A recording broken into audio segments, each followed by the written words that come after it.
నష్టం వెంబడి నష్టము, కష్టం వెంబడి కష్టము వస్తుంది. ఏంటిది? నా జీవితంలో అసలు విశ్రాంతియే లేదు.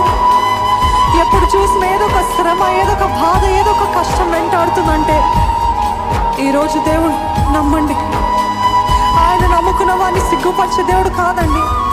కష్టాలు గుండా నడిపించి వచ్చేవో కానీ కష్టాల నుండి బయటికి తీసుకువస్తాడు. మేము అగ్నిలో నడిచితిమి, మేము సముద్రంలో నడిచితిమి, అయినప్పటికీ విశాలమైన స్థలంలోకి ఆయన మమ్మల్ని నడిపించాడు. ఒట్టున చేసే దేవుడు మన దేవుడు. ఈ రోజు అనుభవిస్తున్న కష్టము, ఈ రోజు చూస్తున్న శ్రమ మళ్ళీ రేపు చూడరని నమ్మండి. ఎందుకంటే నీవేనా ఆదరణ ప్రభా.